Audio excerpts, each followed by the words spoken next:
Assalamualaikum warahmatullahi wabarakatuh. Selamat datang di channel GTK Update.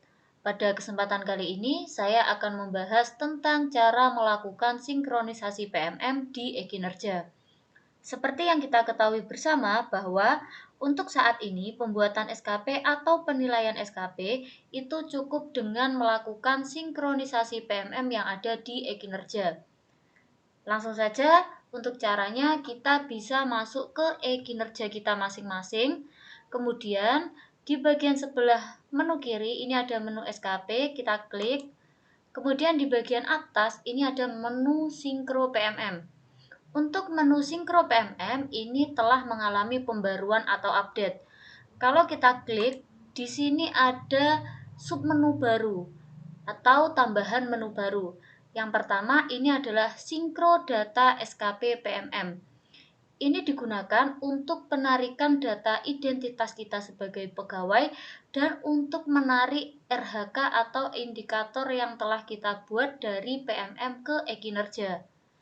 Kemudian yang kedua ada menu sinkro data SKP dengan rotasi PMM.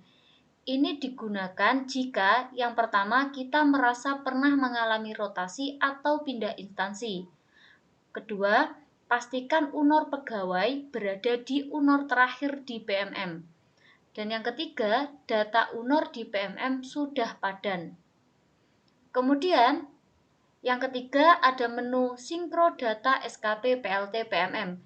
Ini digunakan apabila kita mendapatkan tugas tambahan sebagai PLT kepala sekolah.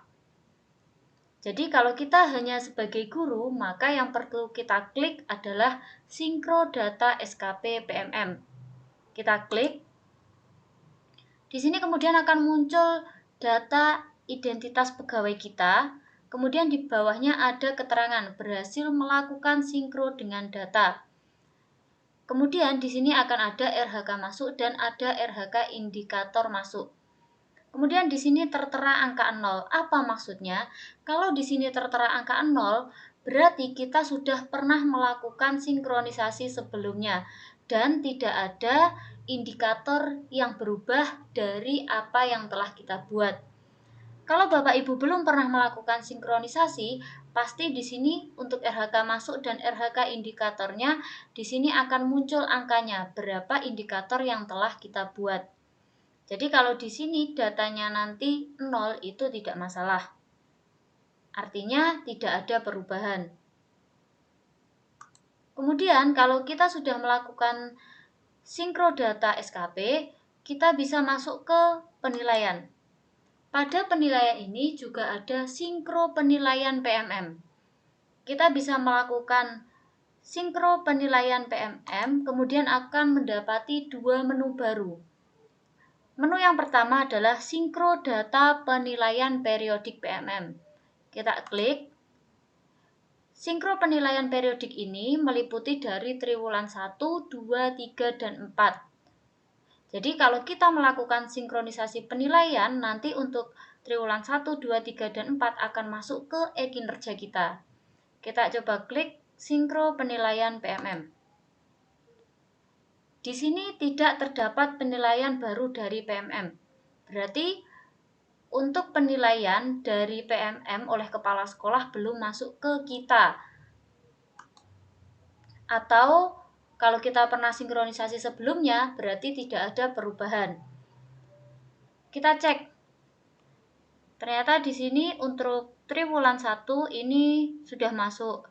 Triwulan kedua sudah masuk. Triwulan ketiga dan 4 ini belum masuk. Mengapa triwulan 3 dan 4 ini belum masuk? Kalau seandainya di sini belum masuk, Bapak Ibu bisa mengecek melalui akun PMM-nya masing-masing. Kita coba. Di sini saya akan masuk melalui akun saya. Nah, ternyata di sini predikat kinerja organisasi sedang diproses. Artinya, penilaian dari kepala sekolah ini belum selesai. Karena nanti dari kepala sekolah itu juga akan disetorkan ke Kemendikbudristek dan Dinas Pendidikan. Jadi kita perlu menunggu untuk hasilnya. Jadi di sini tidak masalah kalau belum ada, itu artinya penilaian dari kepala sekolah belum selesai. Kemudian di sini juga ada menu baru yang kedua yaitu sinkro data penilaian final PMM. Ini bisa kita lakukan kalau seandainya semua penilaian dari triwulan 1 sampai ke 4 itu semua sudah selesai. Nanti kita bisa melakukan penarikan data final. Sekian informasi yang dapat saya sampaikan. Semoga bermanfaat. Wassalamualaikum warahmatullahi wabarakatuh.